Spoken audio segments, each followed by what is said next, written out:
Epílogo. Hemos recorrido casi un siglo en nuestro análisis de la historia de los escritos de Urantia, y, junto con el consejo de redacción de este libro, he hecho todo lo posible por proporcionar la mejor información disponible sobre la materialización de los escritos, sobre su conversión en originales mecanografiados, sobre el proceso por el que se convirtieron posteriormente en planchas de imprenta, sobre su publicación en 1955 y sobre el destino del texto original. En el camino nos hemos encontrado con hechos inesperados y hemos intentado, con toda franqueza, desvelarlos siguiendo los objetivos que nos habíamos trazado, la búsqueda de la verdad sin importarnos sus consecuencias. También hemos tratado de documentar todos los hechos y de conectarlos de manera lógica para dar una imagen de conjunto, para presentar una historia coherente de principio a fin. Creo que lo más destacable de nuestro relato es que podemos tener la razonable certeza de que no hubo ninguna intromisión humana deliberada en la impresión de 1955 de Urantia Bu. Los errores existentes en el texto no fueron de ninguna manera intencionados. Tras esta impresión sí se efectuaron cambios deliberados, generalmente de poca importancia. La situación actual exige un custodio del texto, en el que podamos confiar, que publique de nuevo la versión original, con las necesarias notas informativas de estos cambios. Es también importante destacar que tanto la documentación existente como el testimonio de los miembros del foro establecen con claridad que el proceso revelatorio tuvo lugar de manera continuada desde el 18 de enero de 1925 hasta el 31 de mayo de 1942, momento en que los reveladores dieron el texto por terminado. Dijeron que no se admitirían más preguntas. La revelación se había completado y el foro de los domingos dejó de existir para convertirse en un grupo de estudio dominical. El texto entonces se compuso en la imprenta, se hicieron las pruebas, se corrigieron y aprobaron por la comisión de contacto, y entonces se hicieron las planchas. Un equipo de seres intermedios, ya no como reveladores, supervisaron todo el proceso desde una distancia deliberada y respetuosa. Se ocuparon de que la quinta revelación de los tiempos entrara en la corriente evolutiva en condiciones razonablemente buenas. Una vez que se hicieron las planchas, el texto original a máquina se destruyó por orden de la Comisión de Seres Intermedios. Así pues, para 1945, tras décadas de actividad reveladora, estas planchas, y las pruebas generadas, se convirtieron en la única manifestación material del texto original de los escritos de Urantia. Las planchas contenían al parecer errores humanos acumulados de alguna manera, pero no quedaba rastro en papel que permitiera descubrir cuándo o cómo esos errores se habían cometido. Si bien, resultaba evidente que los seres intermedios habían encontrado el texto, y las posteriores planchas, aceptables, a pesar de las imperfecciones existentes. La Fundación Urantia se constituyó en 1950, a partir de la redacción de la Declaración de Fideicomiso, sobre la base de las planchas, que en ese momento constituían el texto original. Las planchas se almacenaron en las cajas de seguridad de la R.R. Donnelley y Sons en Crawfordsville, Indiana, desde aproximadamente 1945 hasta 1955, momento en que el libro se imprimió. Tras la impresión se colocaron de nuevo en ellas. La Fundación Urantia se creó en 1950 específicamente para funcionar de forma autónoma. La comisión de contacto permanecería activa hasta 1955. En el momento en que se redactó la declaración de fideicomiso, se había observado, por la lectura continuada de las pruebas de imprenta, que las planchas contenían erratas. Sin embargo, aparte de esas erratas, es bastante probable que, en aquel momento, la comisión de contacto no fuera consciente de inconsistencias textuales que se descubrirían con el tiempo. Parece claro que los seres intermedios dieron de manera tácita su aprobación a la declaración de fideicomiso, con el pleno conocimiento de los posibles errores de redacción de las planchas. Es probable que la comisión de seres intermedios tuviera que depositar su confianza en la sabiduría humana, dentro de los parámetros expresados en el texto de la declaración de fideicomiso, para tratar con las erratas y los errores de mayor calado. Después de que se publicara el libro en 1955, la comisión de seres intermedios se despidió, anunciando a los mortales que estaban solos. En 1967, en el momento de la segunda impresión, al parecer sin el conocimiento de todos los fideicomisarios, se sustituyó un número considerable de planchas con otras cuyo texto había sido modificado. En 1971, James Meeks, que había sustituido a Christie como fideicomisario, indicó que se había informado a algunos fideicomisarios de que Urantia Bu tenía que recomponerse debido a unos cambios tecnológicos en la imprenta, que en realidad no existieron. Desde una perspectiva histórica, y limitándonos en lo posible a la cuestión de los escritos de Urantia y a su futuro, ¿qué podemos hacer respecto a la desorganización y la confusión que siguió a la impresión de 1967? Spranger a menudo señala que la amenaza mayor al movimiento urantiano no procede del exterior, como muchos urantianos habían previsto, sino del interior. Pero, ¿por qué? En mi opinión, hay dos factores que han contribuido a este estado de caos. Por un lado, un absurdo sentido de propiedad de la revelación y, por otro, el creerse tener una condición especial ante los escritos, el suponer haber sido elegidos para regir los destinos de la revelación. Sentido de la propiedad. ¿Quién es el dueño de la revelación? Hace 2000 años, de acuerdo con mi bagaje católico, Jesús dio a Pedro las llaves del reino, y con las palabras, sobre esta roca, Pedro, edificaré mi iglesia, la Iglesia Católica estableció una dinastía de papas.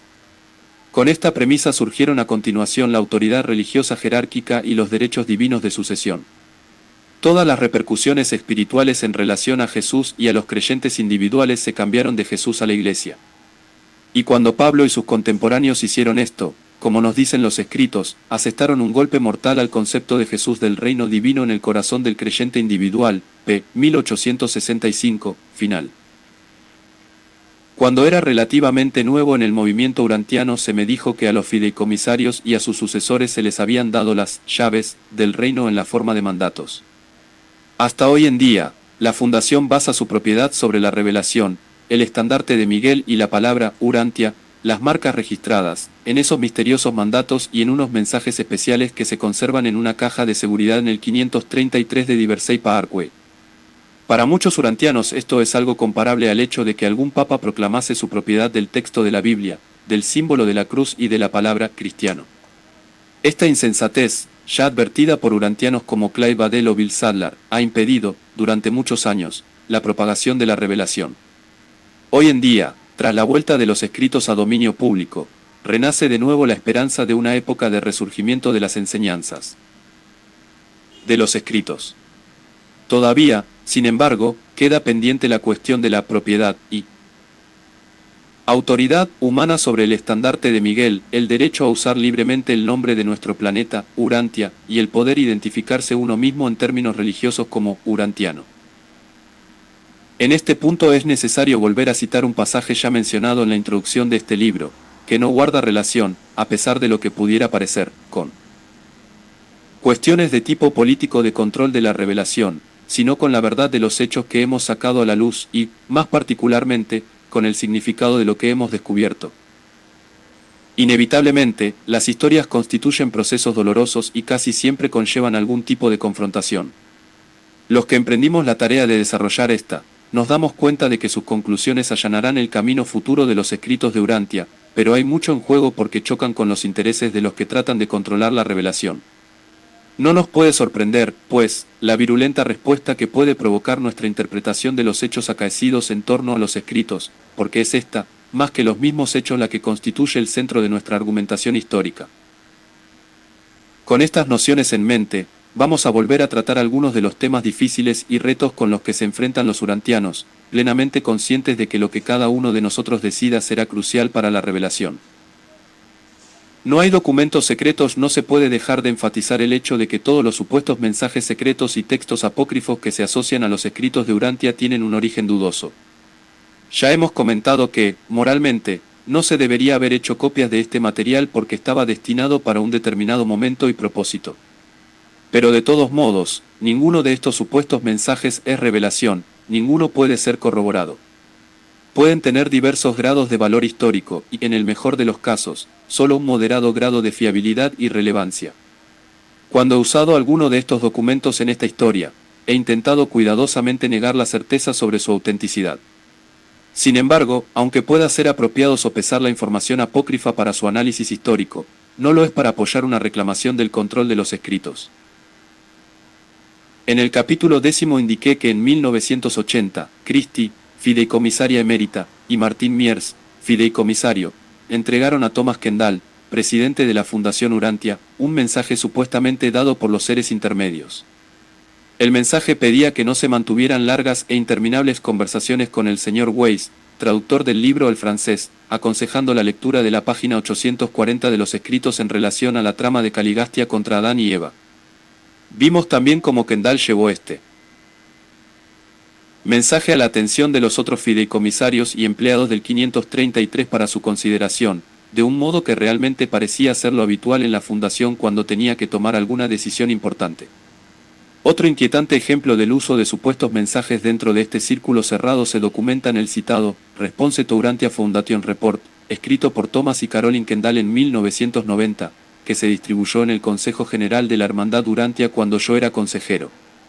Esto se dice allí. A comienzos de 1966, los fideicomisarios comenzaron a darse cuenta de que la fundación necesitaba hacer más para proteger el nombre Urantia. Christie acababa de traer a mi atención un mensaje dado a los miembros de la Comisión de Contacto en 1942. No habéis hecho lo suficiente para proteger el nombre. Debéis poner esmero en salvaguardar el nombre Urantia. Asegurarlo bien por una generación para que no pueda ser arrebatado. Conservad el nombre en un fideicomiso en derecho común. También debéis hacerlo en la propiedad intelectual. Debéis poner esmero en registrarlo con la división del gobierno que controla las relaciones comerciales, las marcas. Debéis salvaguardar el nombre de todas formas. Esta es una de vuestras más importantes responsabilidades. Podríamos hacer algunas preguntas sobre este mensaje, que es una supuesta copia del dado en 1942, ya que los originales de los auténticos mensajes de los seres intermedios se habían destruido. Era un mensaje escrito oral, se le dio a la comisión de contacto según el protocolo establecido o había sido recibido por una persona sola, ¿por qué un mensaje tan importante no se había dado a conocer antes? ¿Por qué no se mencionan las historias? Caroline y Thomas Kendall proporcionan otras claves para el origen de este mensaje en una entrevista, ya mencionada, con Paul y Friedman, publicada en 1993, al mencionar el mismo supuesto mensaje de 1942, citado por Kendall en 1990. Caroline dice: hubo otros mensajes orales recibidos por el Dr. Sadler y Christie. Uno de los que se dieron a conocer decía: no habéis hecho lo suficiente para proteger el nombre Urantia, registralo en la delegación del gobierno que yo he considerado tal como vosotros hacéis con los derechos de autor del libro. Eso fue en 1942. Friedman dice entonces: así que la protección del nombre es importante. ¿Era aquello realmente una petición? Entonces los Kendall contestan al unísono: sí, fue una orden. Paali entonces convencida añade: y debe seguirse de forma literal. Había muchas variaciones significativas entre este mensaje que Caroline lee a Paali Friedman con el que ella misma y su marido Thomas prepararon en 1990. Resulta desconcertante. ¿Cómo es posible que unas órdenes tan importantes de los seres intermedios puedan mencionarse dos veces por las mismas personas con tantas diferencias textuales? La segunda versión es casi el doble de larga. Además, ¿por qué es tan pobre su gramática? ¿Quién la corrigió? ¿Cómo se puede entregar un mensaje oral con letras mayúsculas? Y si esto era tan importante, ¿por qué no iba en mayúsculas en 1990? Además, los seres intermedios no aprobaron la Hermandad Urantia hasta 1952 y esta no se constituyó oficialmente hasta 1955, 13 años tras el supuesto mensaje. Luego se refiere a una generación, pero una generación comprende un periodo de 25 o 30 años y no 50, 70 o 75 años. ¿Por qué esta ambigüedad de los seres celestiales? Sin embargo, durante casi 2 generaciones, basándose en este supuesto mensaje oral, la Fundación Urantia ha tratado de justificar sus reclamaciones de la propiedad de las palabras Urantia y Urantiano. En 1990, Thomas Kendall escribió que en 1966 se había sorprendido al conocer este supuesto mensaje porque había sido fideicomisario durante 3 años y era la primera vez que lo había oído. Kendall dijo que las instrucciones que se daban en este eran contrarias a la opinión predominante del asesor legal, que había aconsejado que los medios de conseguir los derechos sobre dichas palabras eran su empleo, adopción y uso.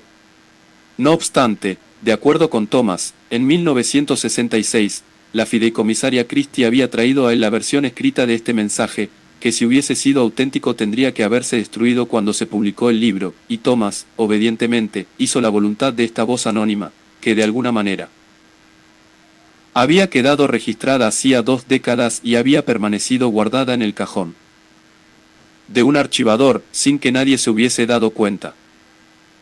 El Dr. Sadler no comunicó nada. Últimamente hay personas que creen en comunicaciones paranormales, quizás para darle algún tipo de credibilidad, que opinan que el Dr. Sadler estuvo también implicado en esos mensajes. En su entrevista, Carolyn Kendall da a entender esto al decir, hubo otros mensajes que llegaron a Sadler y a Christie. Sin embargo, ella misma había indicado con anterioridad que Christie le había dicho que estaba en contacto continuado con los seres intermedios, refiriéndose a ella misma. A mi entender, no hay constancia alguna de que Christie hiciera la misma observación en relación al doctor. Efectivamente, no hay ningún documento ni ningún testimonio verosímil que apoye la idea de que el Dr. Sadler se comunicase con los seres intermedios fuera de la comisión de contacto y, sin embargo, una gran cantidad de evidencias que lo niegan.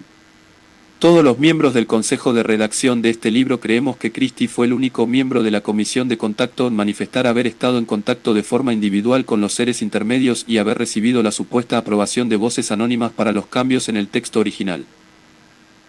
Pero hay que recalcar, una vez más, que no hay constancia de que esas voces fueran alguna vez oídas por otra persona ni de que Sadler aprobase dicha práctica. Según Meredith J. Spranger, que estuvo allí y conoció a muchas personas relacionadas con la cúpula de poder del 533 de Diversey, parece cierto que los rumores de las comunicaciones paranormales de Christie no llegaron a conocerse del todo en la Fundación y en la Hermandad hasta la muerte de Sadler en abril de 1969. Antes de su muerte, solo un pequeño círculo cerrado conocía su existencia. Sadler no autorizó cambios en el texto. La Fundación igualmente indica que tanto Christie como Sadler estuvieron, de forma individual, en contacto con los reveladores en 1967 y que ambos son responsables por los cambios en el texto original. En el portal de la Fundación hay un artículo titulado Setting the Record Straight, en cuya parte 7, se dice: debemos plantear la cuestión a aquellos que conocen la integridad de estas personas. ¿Harían el Dr. Sadler y Christie tales cambios sin una buena razón? Este intento de justificación de los cambios realizados en la impresión de 1967, y de la consiguiente destrucción de algunas de las planchas, asociándolos con Sadler, no se sostiene porque no hay documentación ni testimonio fiable que lo apoye. Cuando la Fundación Urantia se estableció en enero de 1950, los fideicomisarios aceptaron toda la autoridad y toda la responsabilidad del texto original, las planchas. Sadler decidió no ser fideicomisario. Sabemos que en 1967 se destruyó parte del estado sustantivo, las planchas, tal como se definía en la declaración de fideicomiso. No tenemos, pues, datos que aclaren que, buena razón, podría haber existido en la mente de nadie para hacer esta destrucción sin el voto unánime de los fideicomisarios, como se estipula en dicha declaración. Ni Sadler ni Christie tenían autoridad para la destrucción de las planchas, fueran cuales fueran aquellas supuestas buenas razones para hacerlo. Sin embargo, si tuviésemos que creer a Carolyn Kendall, Christie autorizó y produjo los cambios en el texto de los escritos porque creyó que los reveladores le habían dado permiso para hacerlo. Además, Thomas Kendall le dijo a Carolyn que los fideicomisarios no tenían nada que ver con los cambios de la impresión de 1967. ¿Es esto cierto? No podemos estar seguros, pero está claro que la Fundación sí les cree. Carolyn colabora con el portal de la Fundación y se le eligió para escribir, junto con Barbara Newsome, una narrativa sobre el 50 aniversario de la historia para la Fundación Urantia, The Golden Years, Los Años Dorados. The Golden Years, Los Años Dorados. En efecto, a comienzos del año 2000, la Fundación Urantia publicó esta narrativa, en la que se dice que cuenta con información de primera mano, pero en realidad no puede documentar muchas de sus afirmaciones. En nuestra narrativa, al describir los sucesos en los que la Fundación tuvo un papel predominante, he usado fuentes directamente de la Fundación Urantia o cercanas a esta. Con este mismo tipo de límites, comentaré algunos de los muchos ejemplos en los que The Golden Years está en contradicción con el material publicado por la misma Fundación. La cronología que se expone es precisa por lo general, aunque omite muchos sucesos importantes. También se excluyen los nombres de la comisión de contacto, como respeto al espíritu en el que sirvieron, pero, sin embargo, se enumeran todos los fideicomisarios de la Fundación desde que ésta se estableció. En muchos casos, toma mucha información de History 2, que se afirma fue escrita por el Dr. Sadler, algo que yo cuestiono en detalle en el capítulo 3, pero en otros está claramente en desacuerdo con ella. También se dice que la comisión de contacto tenía 5 miembros, el mismo número que el de los miembros de la fundación, dejando a Bill Sadler, el hijo del Dr. Sadler, a un lado. Aparte del paciente, la comisión de contacto tenía 5 personas relacionadas entre sí, los 2 médicos, su sick hermana y cuñado y la hija adoptada de los médicos. Cuando la esposa del doctor murió en 1939, su hijo tomó su lugar. Por tanto, la comisión de contacto tenía 5 miembros hasta que se establecieron las organizaciones y se publicó de Urantia Book. Ellos continuaron de forma individual actuando como miembros de la comisión de contacto el resto de sus vidas terrenales.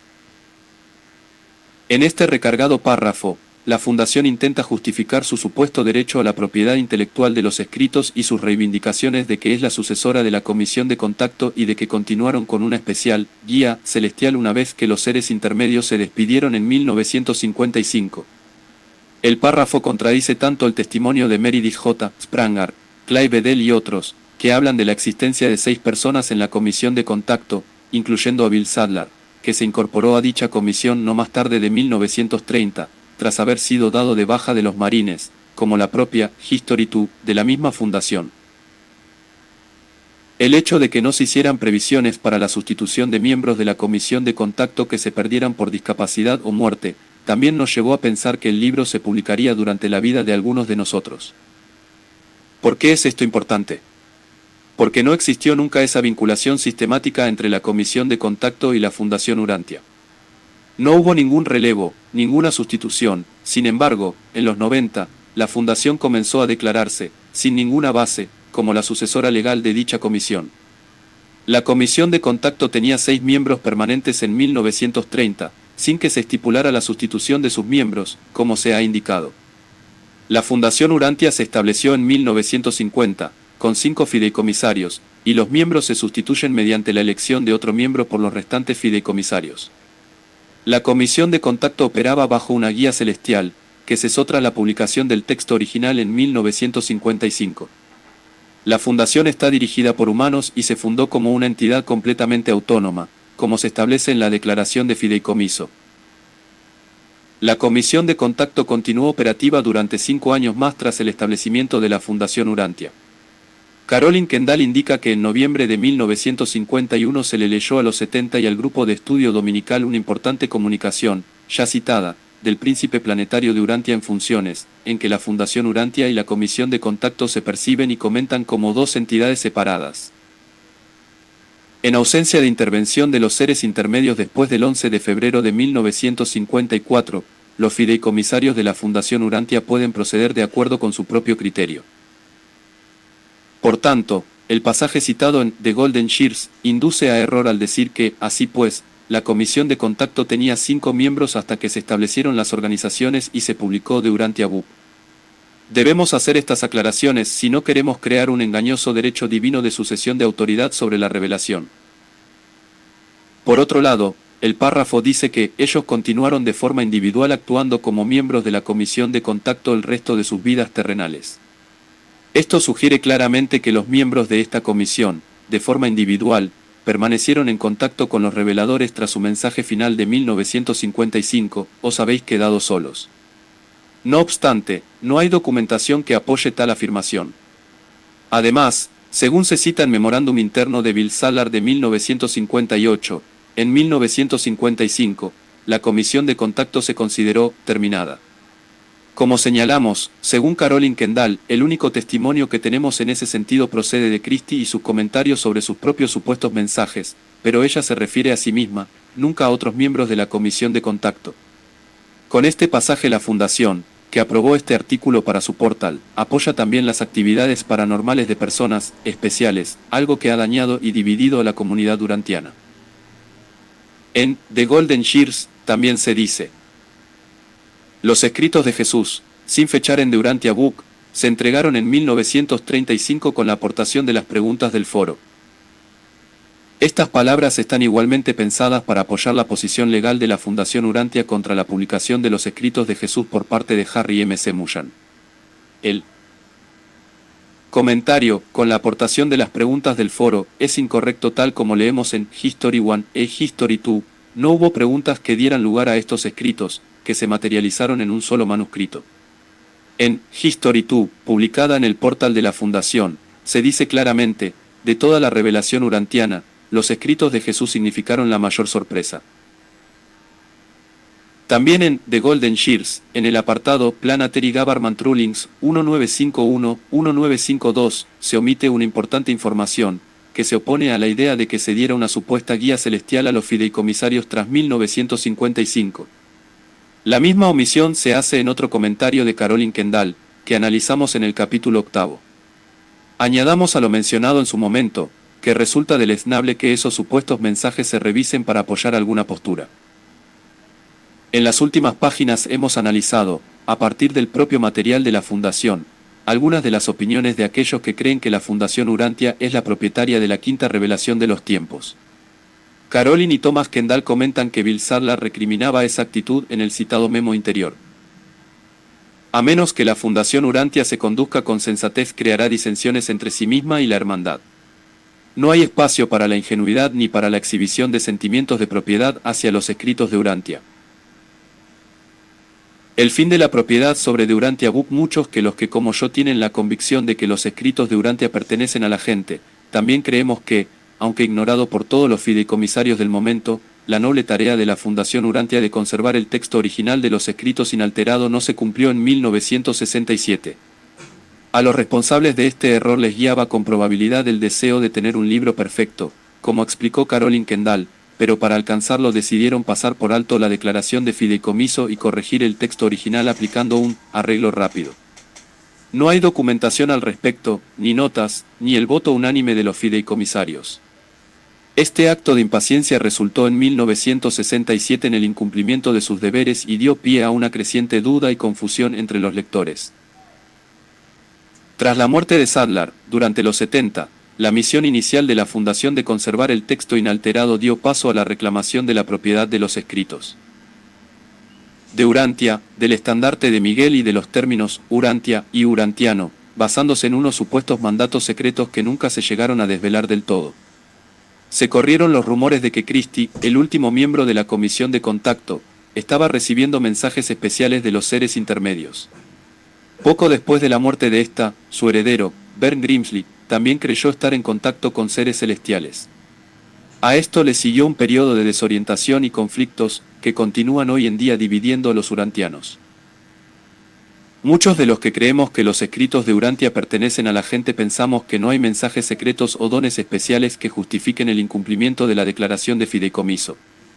Consideramos que la destrucción de un número sustancial de las planchas en 1967, sin el voto unánime de los fideicomisarios, fue un error humano y no fue autorizado ni por los reveladores ni por los seres intermedios. Creemos que el intento de negarlo o encubrirlo ha empeorado las cosas. Por otro lado, no creemos que el Dr. Sadler, a sus 93 años de edad, tomara parte ni conociera este hecho. Sin duda las insensatas acciones de unos pocos han causado un daño incalculable al movimiento urantiano. La fragmentación del movimiento urantiano proviene, en gran medida, de la aplicación de unos infundados derechos de propiedad y comerciales de unos pocos sobre una revelación que es de todos. Con la victoria legal de Harry M. C. Mullan sobre la fundación y la pérdida de la propiedad intelectual, el texto del libro parece haberse afianzado en el dominio público. Sin embargo, la lucha por dominar el libro parece destinada a continuar, y el movimiento urantiano continuará dividido siempre que haya facciones contendiendo por controlar los escritos. Gente especialmente elegida, esta temeraria actitud de propiedad lleva a un segundo punto, igualmente peligroso: creer haber sido elegidos, una actitud no solo de tipo político sino de valores. Esa actitud afecta a todos los lados de los conflictos que están teniendo lugar para controlar los escritos y nos lleva de vueltas a mediados de los 60, posiblemente antes. Quizás empezara con mayor ímpetu cuando los seres celestiales se despidieron con el mencionado mensaje: os habéis quedado solos. Seguramente, esta afirmación, que circuló libremente en el grupo de estudio dominical y en los 70, fue una clara llamada a los urantianos para que asumieran una responsabilidad personal por la revelación. Si bien, la naturaleza humana no acepta fácilmente la libertad y la responsabilidad. Es posible también que el fracaso de previas revelaciones de los tiempos haya dejado su huella en nuestro planeta, y nos encontremos con personas, no demasiado valerosas, que esperan que alguien con autoridad les dé permiso. Y los hombres siempre tuvieron tendencia a venerar al líder, incluso a expensas de sus enseñanzas, a reverenciar su personalidad, aunque perdiendo de vista las verdades que proclamaba.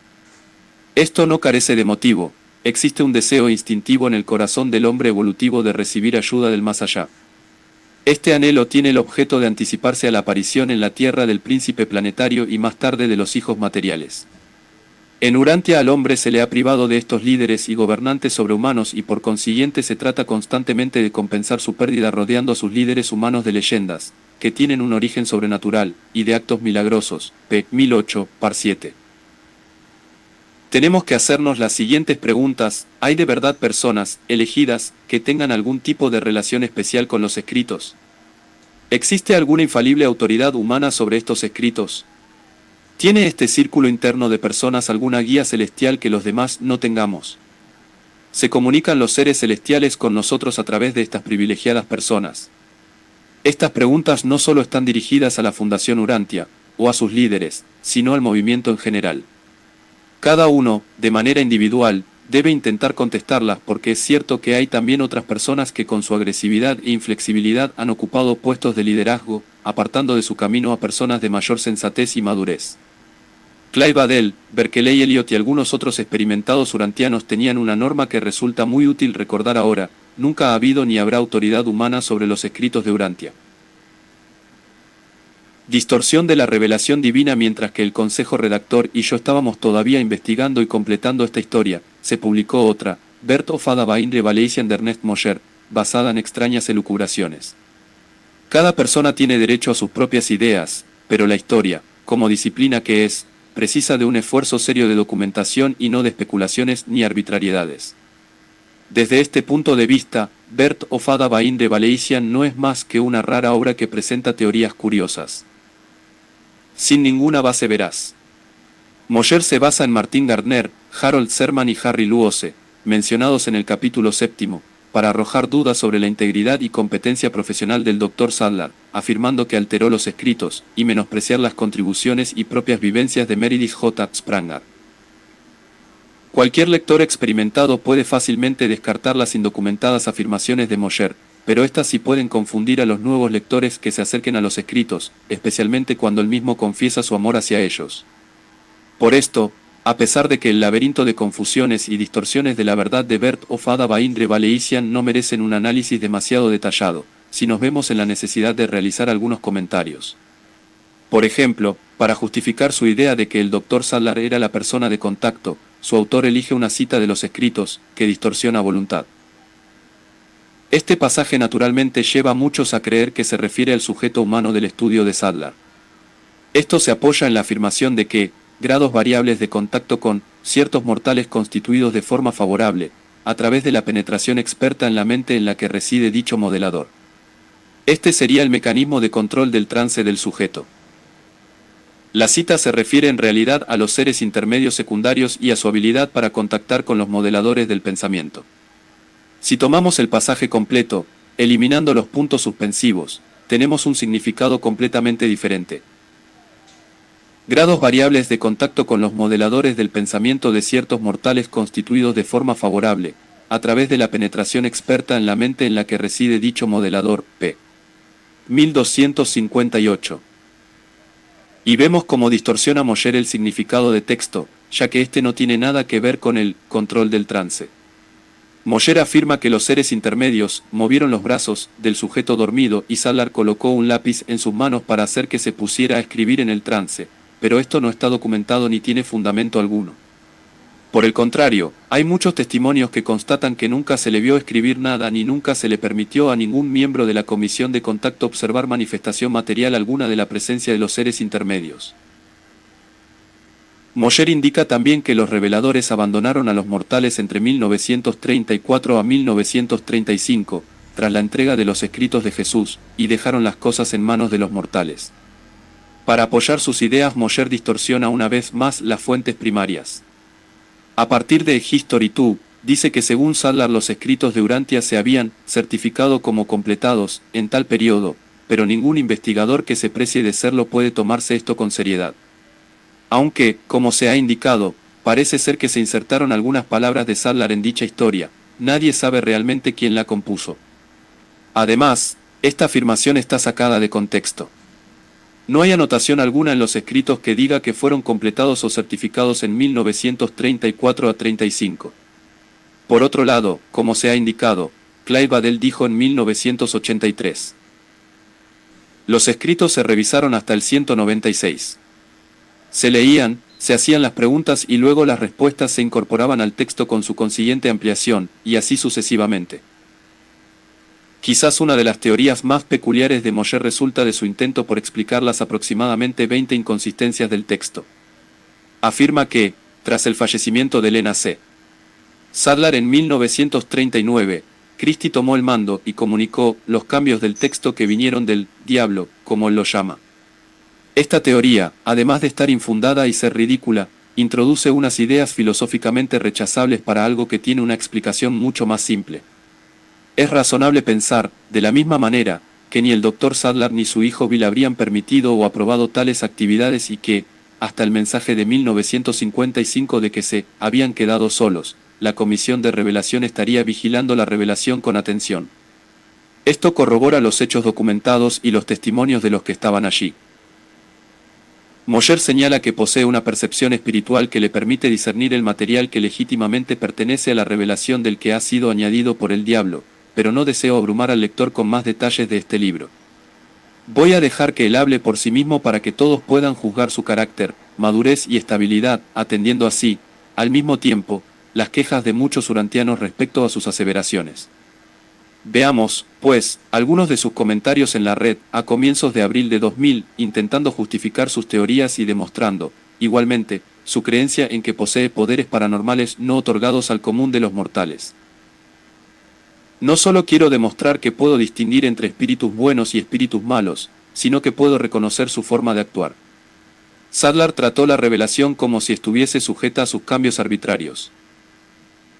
Esto es absolutamente escandaloso y difamatorio, y no concuerda con el testimonio de todos los que conocieron a Sadlar, y muy especialmente el de Clive Badell y Meredith J. Spranger, como ya hemos documentado repetidas veces en nuestra historia. Afortunadamente para Mosher, Badell ya no puede dar respuesta a estos comentarios tan maliciosos. Ernest Mosher ha escrito un libro que se equipara a los esfuerzos de Harold Serman y Martin Gardner por desacreditar a William S. Sadlar y sus logros, y desmerecer la integridad de los escritos de Urantia. Mosher continúa en relación a su denuncia de Sadlar. Hay que enfrentarse a este tremendo descubrimiento con franqueza y honradez. Ninguna persona honesta puede eludirlo. Pero hay más. Tenemos que encontrar una explicación razonable para los motivos que impulsaron a Sadlar. Como se observa, se atribuye para sí la honestidad, cuando está difamando a Sadlar sin ninguna justificación y elucubrando sobre sus posibles móviles. Pero sigue.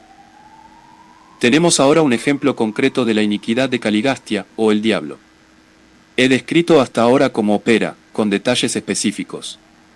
Sí, Sadlar creyó que los cambios procedían de una autoridad celestial. Como él mismo afirma con tanta energía, no nos queda sino una alternativa, que él estaba sujeto a las maquinaciones de Caligastia. Y lo hizo así porque no comprendía los métodos usados por los espíritus para operar, aunque escribiera algunos libros sobre ese tema. Vemos, por un lado, su continuada creencia en sus propios poderes espirituales únicos, y por otro, como sus comentarios son una patente distorsión. Mosher no documenta donde afirma Sadlar tal cosa porque no hay constancia alguna de ello. Además, uno de los miembros del consejo editor de este libro, André Radatus, me indicó que Sadlar no publicó ningún libro sobre los métodos de actuación de los espíritus. Igualmente, su seguridad en que es capaz de comprender dichos métodos, no tiene base alguna y parece obedecer a una forma de darse a sí mismo una indebida prestancia. Nos hemos quedado con la preocupación de la corrupción de toda la revelación. Tenemos que tener la agudeza de un águila para no caer en la trampa de aceptarla de forma despreocupada. Esto nos hace sentir un gran peso sobre nosotros porque ahora no podemos tomar la revelación a la ligera ni hacer uso de ella hasta que no nos hayamos asegurado de que tiene validez y se adhiere a la verdad. Con este pasaje, también parece decir que, por sus increíbles poderes, él es el que debe filtrar a la revelación de unas supuestas malas influencias y servírsela a los demás. Debe quedar claro que no había forma de que el Dr. Sattler autorizara los cambios en el texto tras moldearse las planchas.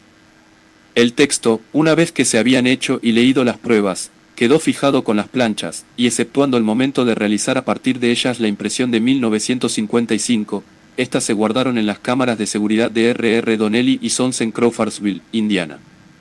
Creo que ya hemos analizado en profundidad la no implicación de Sattler en los cambios que se hicieron en la segunda edición. Aunque no hay urantiano verdaderamente informado que tome el libro de Mosher.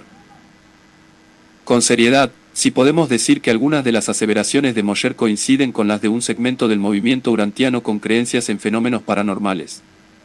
He conocido a personas dentro de ese ámbito que creen saber cosas no disponibles al resto de las personas.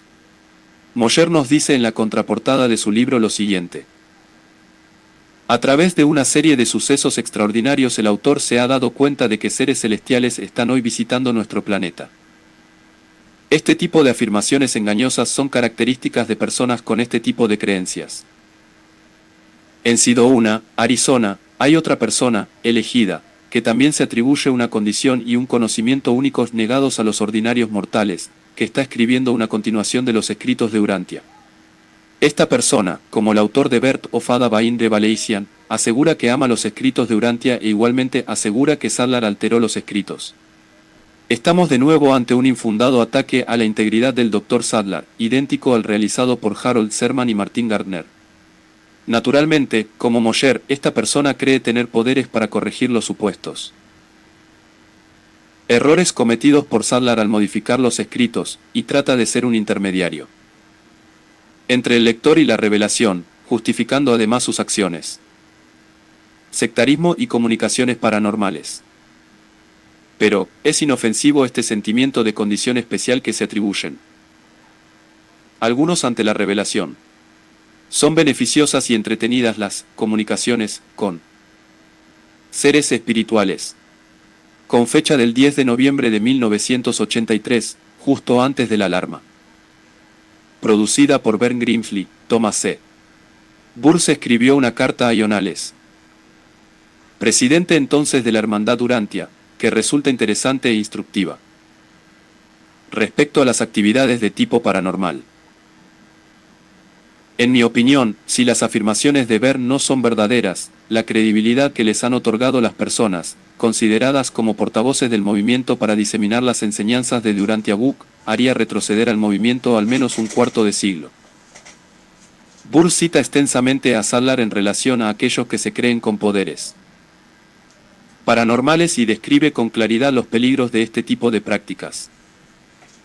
Existen suficientes razones para evitar un respaldo, activo o pasivo, como el que se le ha otorgado de parte de dirigentes de organizaciones urantianas.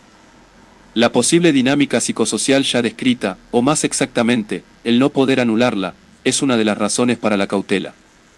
Otra es el hecho de que el método de aparición de la supuestamente nueva revelación es bastante diferente del de Urantia Book y parece completamente antitético a las enseñanzas de los escritos de Urantia. Claramente, los directores de la revelación de Urantia hicieron todo lo posible para evitar que se identificaran los contactos humanos y no se elevasen, o tentasen ellos mismos de elevarse a sí mismos, a la condición de sacerdote, gurú, autoridad o líder. Otros se ocuparon rápidamente de infundir equilibrio a un foro. Se hicieron votos de silencio, que fueron en su mayoría cumplidos.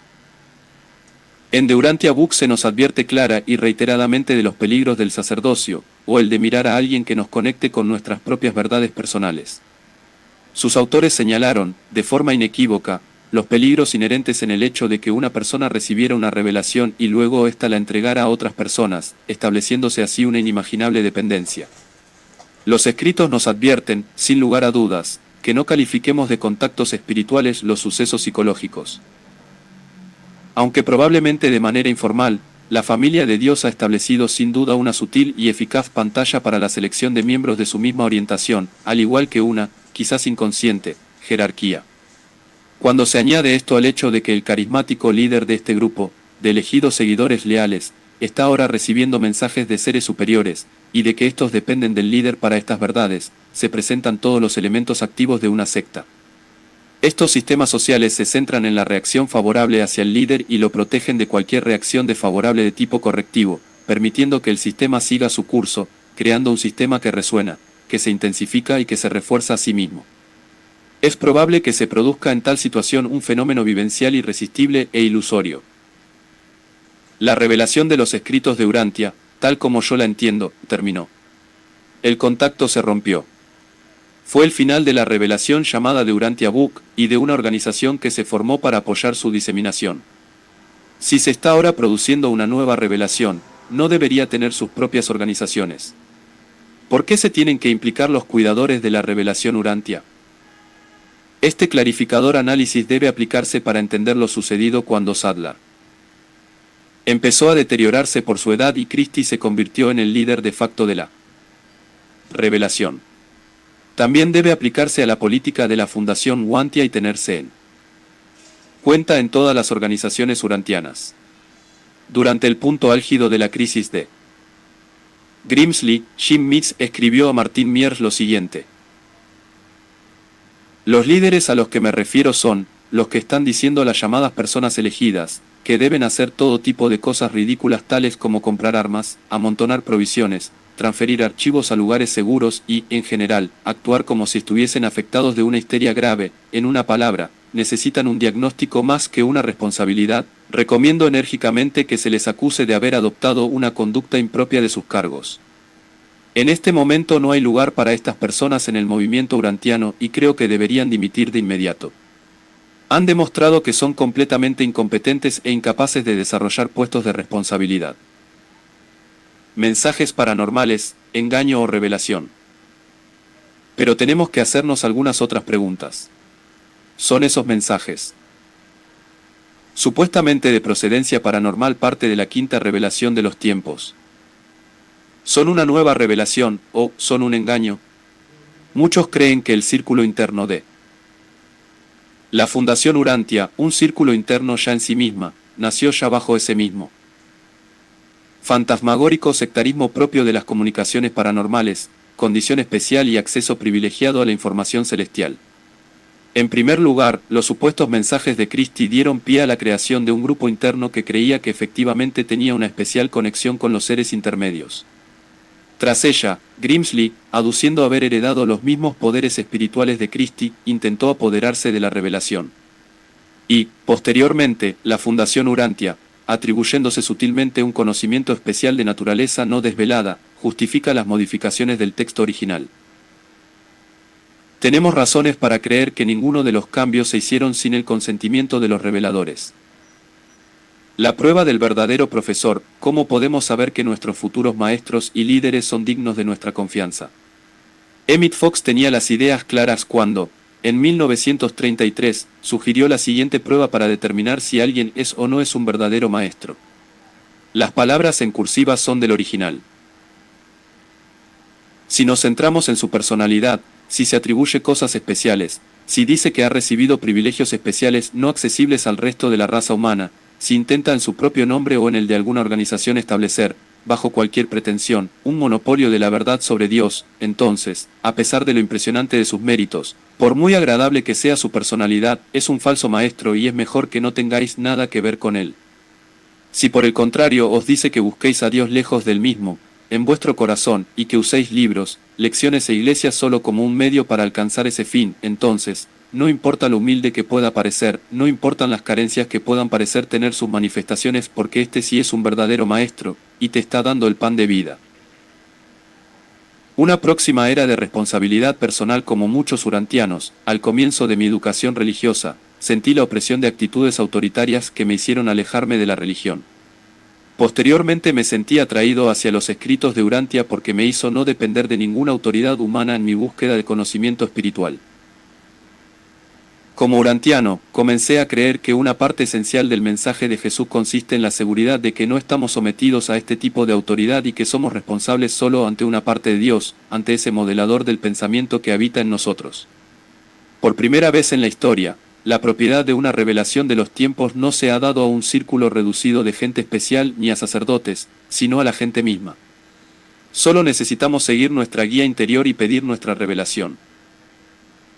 Tenemos una difícil y a la vez formidable tarea ante nosotros, pero cuando queramos evangelizar podemos animarnos con el éxito que finalmente tuvieron los misioneros de Salem instruidos por Melquisedec, que salieron hace 4000 años para preparar la efusión de Jesús al mundo. Esto nos dicen los escritos. El último intento del cada vez más reducido grupo de creyentes de Salem lo realizó un grupo sincero de predicadores, los cínicos, que exhortaron a los romanos a abandonar sus ritos religiosos, salvajes y sin sentido, pero el pueblo en general rechazó a los cínicos y prefirieron sumergirse en los ritos de los misterios, que no solo ofrecían esperanzas de salvación personal sino que también gratificaban el deseo de diversión, entusiasmo y entretenimiento. P. 1081, par 3. Sin embargo, la labor de estos fieles de Salem no fue en vano. Aunque no crearon religiones que apareciesen de inmediato, sí pusieron los cimientos sobre los que los posteriores maestros de la verdad edificarían las religiones de Urantia. P. 1009, par 4. El estado actual de la revelación. Desde que se publicó A History of the Urantia Papers en el 2000, han sucedido algunos acontecimientos en relación a los escritos que debemos comentar en esta traducción al español. El más importante de ellos es el éxito obtenido el 20 de junio de 2001 por la Michael Foundation de Harry M. C. Mullan, en el contencioso que le había presentado la fundación, al fallar el Tribunal Federal de la ciudad de Oklahoma a favor de la liberación de los derechos de reproducción de los escritos. La revelación estaba en dominio público. La fundación enseguida interpuso un recurso de apelación en contra de la sentencia, pero el 11 de marzo de 2003, el Tribunal Federal de Apelación confirmó la decisión del jurado que declaraba que el derecho de reproducción de la edición inglesa de The Urantia Book había estado en dominio público incluso desde 1983. Con excepción de la edición realizada por Passwest en 1995, no ha habido ninguna otra editorial que haya publicado el texto original de 1955 sin alteraciones. No obstante, los cambios realizados en el texto desde 1955 son suficientemente conocidos y existen versiones electrónicas del texto original fácilmente asequibles a los lectores. El 13 de agosto de 2001, el General Council of the Urantia Fellowship votó a favor de la publicación del libro, pero el conflicto entre la Fellowship y la Fundación continúa hasta el día de hoy. El fenómeno de las comunicaciones paranormales ha crecido y ha penetrado en el movimiento urantiano. Hay personas especiales que dicen tener poderes extraordinarios y que son capaces de comunicarse con seres celestiales. Algunos incluso proclaman que representan el gobierno celestial. Por ejemplo, un lector llamado Rob Cricat alega que se ha reunido con Miguel, nuestro hijo creador, y Machiventa Melquisedec en la cima del monte Hermón, y afirma que ha sido testigo de la transferencia del título del príncipe planetario a Machiventa. Cricat dice, además, que Miguel le ha dado instrucciones para buscar a 300 personas que den $40 al mes para financiar su ministerio. Pero este caso no es único. Hay otros que también han surgido reivindicando unos poderes y un reconocimiento similares. El 15 de octubre de 2001, la Fundación Urantia, con la intención de explotar comercialmente sus marcas registradas, The Urantia Book y los 3 círculos concéntricos, realizó una nueva solicitud para el uso de estas en bolsos, tazas de café y jarras, bolígrafos y lápices y artículos de vestir como gorras, sombreros y camisetas. Por último, en el número de otoño e invierno del 2001 de The Spiritual Fellowship Journal, el Dr. Meredith Spranger anunció el establecimiento de otra organización urantiana, The Spiritual Fellowship, la fraternidad espiritual, que definió como la primera organización espiritual dedicada a las enseñanzas de los escritos de Urantia. En estos momentos, dicha organización está todavía en proceso de formación. Una nota personal: en mi opinión, la era de la superstición, de los gurús y de las autoridades espirituales especiales está tocando su fin. La era del modelador del pensamiento y de la responsabilidad personal se aproximan. En este respecto, creo que todos nosotros, como urantianos ordinarios que tanto hemos dado, hemos sido ungidos para llevar a aquellos que sufren la pobreza espiritual, la buena nueva de la emancipación de toda autoridad y de su confianza en sí mismos para buscar su propia revelación. Para nosotros, los urantianos, los escritos representan la luz que guía nuestra revelación. Este relato, surgido de lo mejor de dedicados urantianos, es la historia de esos escritos. Esperemos que el deseo que nos ha movido a desarrollar una historia digna de confianza pueda estimular estudios futuros, estudios que sean sinceros y que estén bien documentados. Como nos dijo el maestro, no puede haber paz entre la luz y la oscuridad, entre la vida y la muerte, entre la verdad y el error. P. 1905. La investigación y el debate, cuando se conducen con honradez, nos llevarán a nuevos grados de percepción del significado y de la misión de los escritos de Urantia. Tengo la esperanza de que esta historia ayudará también a los jóvenes a comprender lo que sucedió en mi generación de urantianos ya viejos, y quizás algo cansados. Empezamos nuestro viaje, todos nosotros, con la gran esperanza de la unidad espiritual de nuestro movimiento. Teníamos grandes planes de evangelización, de estudios, de guías, pero comenzamos a sentir miedo de la desaprobación de unas autoridades, de sus pleitos, y una gran revelación no puede conducirse por personas que tienen miedo. Clay Bedell urgía a los urantianos que dejaran atrás sus miedos y actuaran. También J.J. Johnson, tras haber sufrido la demanda de la Fundación Urantia, decía: no hay ser humano ni grupo de seres humanos ni organización ni institución ni fundación ni entidad temporal de cualquier clase que tenga autoridad sobre la verdad revelada en los escritos de Urantia.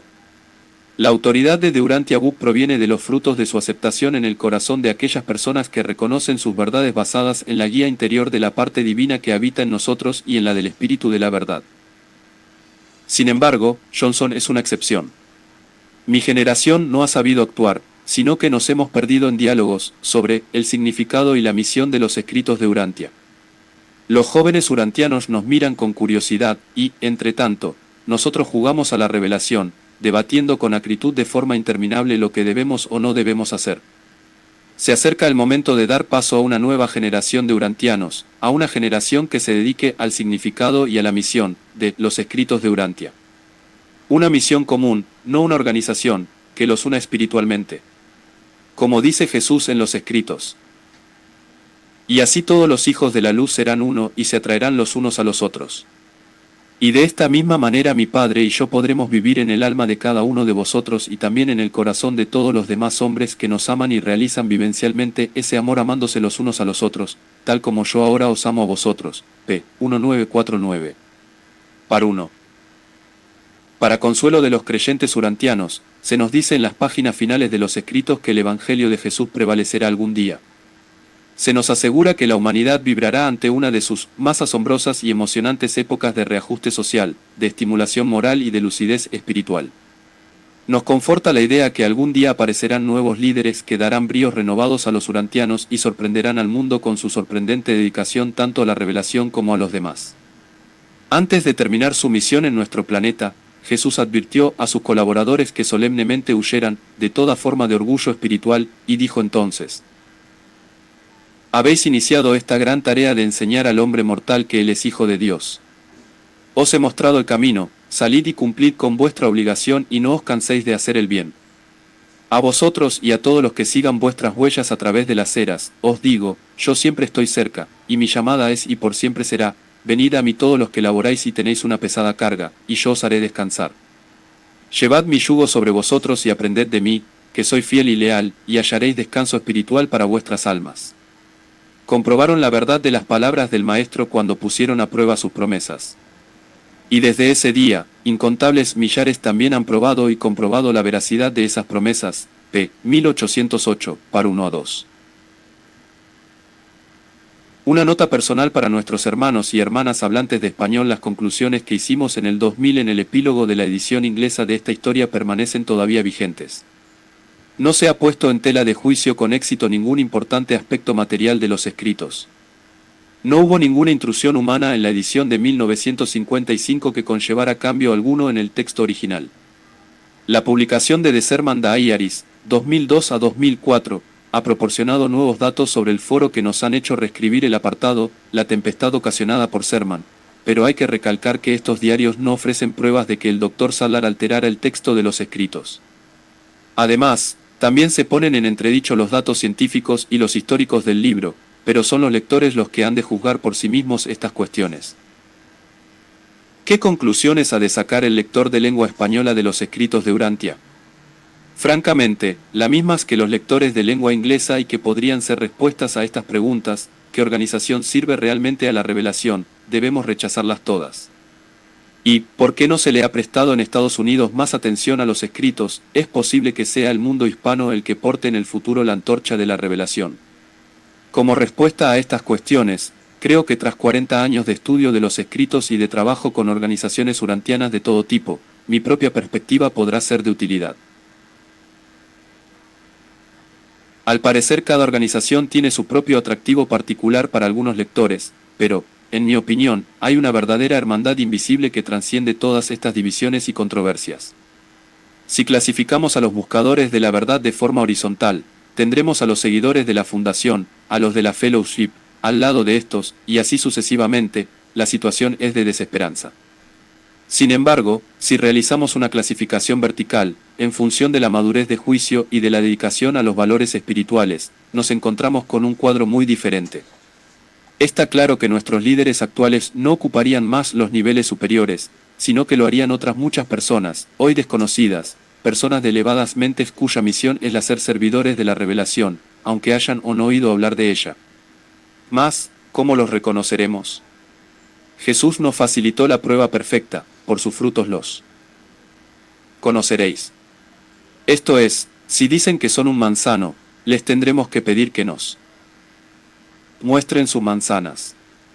Irónicamente, parece que los reveladores consiguieron su objetivo. La validez de la revelación debe basarse en el contenido y no en un supuesto origen milagroso, o en una autoridad u organización humana.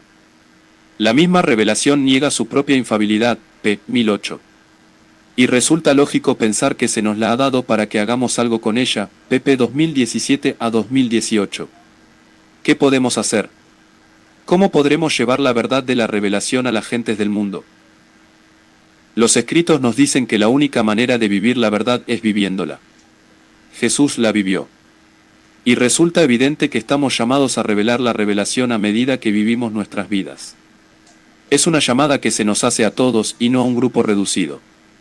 Y eso es lo que son en esencia los escritos de Urantia, una llamada a los mortales evolutivos para que sigamos al Maestro y vivamos la verdad, una tarea todavía a medias. Comenzó hace 400.000 millones de años, cuando la materia prima y los bóvedas muertas del espacio comenzaron a bullir cada vez más rápidamente en un todopoderoso acto creativo, y continuó hace 2000 años con nuestro Hijo Creador, el mismo que creó nuestro universo, caminando por los polvorientos caminos de Israel, hasta llegar a nuestras manos para completarla. Realmente, lo que reivindicamos que creemos, tiene poca importancia. Hace tiempo la gente creía que el mundo era plano. Si la nueva revelación de la religión de Jesús es para nosotros simplemente un conjunto de proposiciones que hay que creer, entonces, no cuesta tanto entrar en el reino. Si Jesús de Nazaret es el hombre más grande que nunca vivió en nuestro planeta, entonces, encontramos paz y consuelo, pero no urgencia en vivir su verdad. Pero debemos recordar las palabras de C.S. Lewis: si buscáis paz, no encontraréis ni la paz ni la verdad. Si buscáis la verdad encontraréis paz y verdad.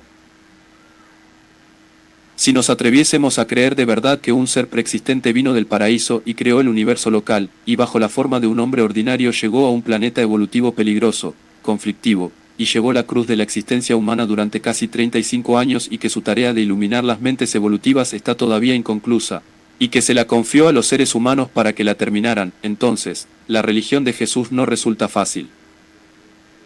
Si es verdad que Dios tiene necesidad de nosotros y que Jesús vive todavía, entonces, hemos de volver nuestra mirada hacia sus amorosos y fervientes ojos. Estamos evitándole cuando, como Nalda en el pozo, señalamos a todos lados excepto a nuestro propio corazón. Si nuestra mirada se fija en unas colinas distantes mientras hablamos de este o aquel concepto de los escritos o de la distribución de libros o del punto de misión para llevar las enseñanzas o de quién es el dueño del libro de Urantia o de lo que creemos, no nos estamos alejando del centro de la cuestión. Si no evitamos los inquisitivos ojos del Maestro, la cuestión que nos plantearemos con mayor y mayor urgencia es si tomaremos nuestra propia cruz y le seguiremos. El Maestro nos pide incesantemente que miremos de nuevo en nuestros corazones, y nos dice que el hombre o la mujer que le siga debe olvidarse de sí mismo y asumir sus responsabilidades diarias, y efectivamente seguirle. Y si lo hacemos así, la nueva y siempre viva religión de Jesús tal como se nos revela en los escritos no es tan fácil. No es de extrañar que los escritos así lo manifiesten. Los hombres y las mujeres modernos y de inteligencia rehuyen la religión de Jesús temiendo lo que ésta les hará a ellos y con ellos. Y todos estos temores tienen un buen fundamento. Es cierto que la religión de Jesús domina y transforma a sus creyentes, y les exige que dediquen su vida a conocer la voluntad del Padre que está en el cielo, y que consagren sus energías de vida al servicio desinteresado de la hermandad de los hombres. Pero los hombres y las mujeres egoístas sencillamente no desean pagar este precio, ni siquiera si a cambio obtienen el tesoro espiritual más grande que jamás se le haya ofrecido al hombre mortal. Solamente cuando el hombre se haya desilusionado lo suficiente de las penosas decepciones que acompañan la búsqueda insensata y engañosa del egoísmo, y haya descubierto después la esterilidad de la religión formalizada, estará dispuesto a volverse de todo corazón hacia el Evangelio del Reino, hacia la religión de Jesús de Nazaret. De Urantia Book, p. 2083.